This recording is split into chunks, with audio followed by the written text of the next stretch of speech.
मेरा नाम नेहा है। उम्र 30 साल। मेरी शादी को 5.5 साल हो चुके हैं। मेरा पति रोहन दिल्ली में एक बड़ी आईटी कंपनी में सीनियर मैनेजर हैं।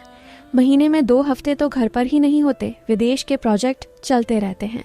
हम लोग लखनऊ के एक अच्छे इलाके में फ्लैट में रहते हैं। घर में सिर्फ 3 लोग हैं, मैं, रोहन और उनका छोटा भाई विक्रम। विक्रम की उम्र 25 साल। अभी अभी MBA पूरा किया है और रोहन ने उसे अपने साथ ही कंपनी में जॉब दिलवा दी है। विक्रम हमारे साथ ही रहता है। विक्रम बहुत शरीफ और हंसमुख लड़का है। लंबा, गोरा, जिम जाता है, हमेशा साफ सुथरे कपड़े। जब भी रोहन बाहर होते हैं, विक्रम मेरा पूरा ख्याल रखता है। कभी मार्केट से मेरी पसंद की चॉकलेट ले आता है, कभी देर रात तक मेरे साथ फिल्म देखता है। मैं उसे विक्की बुलाती हूँ, वो मुझे भाभी कहकर चिढ़ाता है। सब कुछ पिछले साल की गर्मियों से बदलना शुरू हुआ। रोहन को अमेरिका का एक लंबा प्रोजेक्ट मिल गया था, 6 महीने का। जाने से पहले उसने विक्रम से कहा था, भाई नेहा का पूरा ध्यान रखना, वो अकेली बोर हो जाती है। विक्रम ने हंसते हुए सैल्यूट ठोका था। बॉस चिंता मत करो, भाभी को प्रिंसेस ट्रीटमेंट मिलेगा। रोहन के जाने के बाद घर में सिर्फ हम दोनों रह गए। पहले हफ्ते तो सब नॉर्मल था। सुबह विक्रम ऑफिस चला जाता, शाम को आता, हम साथ खाना खाते, थोड़ी बातें करते, सो जाते। लेकिन दूसरे हफ्ते से एक रात बिजली चली गई, एसी बंद। गर्मी असहनीय थी। मैं बालकनी में खड़ी होकर हवा खा रही थी, सिर्फ स्लीवलेस नाइट सूट पहना था। विक्रम भी आया और मेरे बगल में खड़ा हो गया। उसने सिर्फ शॉर्ट्स और बनियान पहनी थी। उसकी छाती पर पसीना चमक रहा था। उसने धीरे से कहा, भाभी इतनी गर्मी में कैसे सोएंगे? मैंने हंसकर कहा, कूलर चला लेंगे। वो बोला, कूलर से क्या होगा, पास में कोई ठंडा बदन चाहिए। मैंने उसे घूरा। विक्की, मुंह संभाल के। वो हंस पड़ा, लेकिन उसकी आंखों में कुछ और था। उसी रात 2 बजे मुझे प्यास लगी। मैं किचन में पानी पीने गई। विक्रम सोफे पर लेटा था, सिर्फ शॉर्ट्स में। उसका बदन चांदनी में चमक रहा था।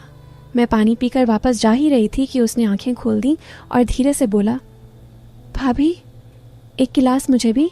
मैंने गिलास बढ़ाया। उसने गिलास लेते वक्त मेरा हाथ पकड़ लिया। उसकी उंगलियां गर्म थीं। मैंने हाथ छुड़ाया और कमरे में चली गई। लेकिन रात भर नींद नहीं आई। धीरे धीरे बातें बढ़ने लगीं। हम साथ फिल्में देखने लगे। कभी कभी उसकी टांग मेरी टांग से टच हो जाती। मैं हटाती नहीं थी, वो भी नहीं हटाता था। एक रात हम रोमांटिक मूवी देख रहे थे, हीरो हीरोइन किस कर रहे थे। विक्रम ने रिमोट से वॉल्यूम कम किया और धीरे से कहा, भाभी क्या आपको कभी ऐसा लगता है कि हम भी? मैंने उसकी तरफ देखा। उसकी आंखें मेरे होंठों पर थीं। मैंने कुछ नहीं कहा, बस सिर हिला दिया। उसने धीरे से मेरे गाल पर हाथ रखा और बहुत नज़दीक आ गया। उसकी सांस मेरे होंठों पर लग रही थी। मैंने आंखें बंद कर लीं और फिर वो किस हो गया। पहला किस, बहुत लंबा, बहुत गहरा। जब हम अलग हुए तो दोनों की सांसें तेज थीं। मैंने उसका कॉलर पकड़कर फिर खींच लिया। उस रात हमने वो सारी सीमाएं तोड़ दी जो एक देवर और भाभी के बीच कभी नहीं तोड़नी चाहिए। सुबह जब आंख खुली तो विक्रम मेरे बगल में था। मैंने उसे धीरे से जगाया और रोते हुए कहा, विक्की हमने बहुत बड़ी गलती कर दी। वो मुझे गले लगाकर बोला, भाभी मैं बचपन से तुमसे प्यार करता हूँ।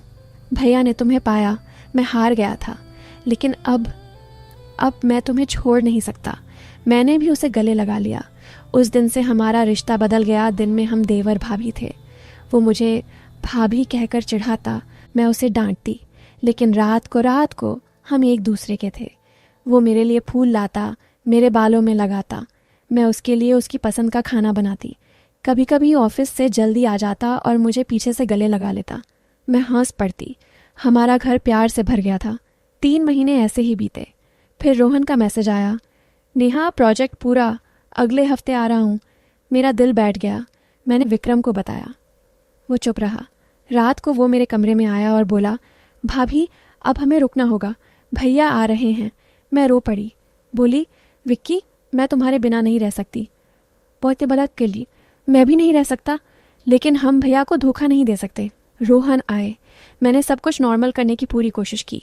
विक्रम भी अलग कमरे में शिफ्ट हो गया, लेकिन जब भी हम अकेले होते, आंखें मिलती तो दोनों रो पड़ते। एक रात रोहन सो गए। मैं चुपके से विक्रम के कमरे में गई। वो जाग रहा था। मैंने कहा, विक्की। बस एक आखिरी बार उसने मुझे गले लगा लिया। उस रात हमने फिर वही किया, लेकिन सुबह विक्रम ने मुझसे कहा, भाभी मैं दिल्ली ट्रांसफ़र ले रहा हूँ, कंपनी में बात कर ली है, यहाँ रहा तो हम तीनों बर्बाद हो जाएंगे। मैंने उसके पैर पकड़ लिए, रोते हुए बोली, मुझे मत छोड़ो। वो बोला, नेहा तुम भैया की हो, हमेशा रहोगी, बस इतना याद रखना कि तुम्हारा देवर तुमसे बेहद प्यार करता है, हमेशा करेगा। और वो चला गया। आज रोहन मेरे साथ है, घर में सब पहले जैसा है, लेकिन जब भी मैं अकेली होती हूँ तो विक्रम की वो चॉकलेट याद आती है, वो गले लगाना याद आता है। कभी कभी उसका मैसेज आता है, भाभी आप ठीक हो ना, मैं बस लिखती हूँ, हाँ विक्की तुम खुश रहो। दोस्तों, ये थी मेरी और विक्की की कहानी। कुछ प्यार छुपाने पड़ते हैं, कुछ रिश्ते नाम के लिए तोड़ने पड़ते हैं, फिर भी दिल आज भी उसी के नाम की धड़कन लेता है। अगर कहानी दिल को छू गई हो तो लाइक कर दीजिए, चैनल को सब्सक्राइब कर लीजिए। अगली कहानी बहुत जल्द।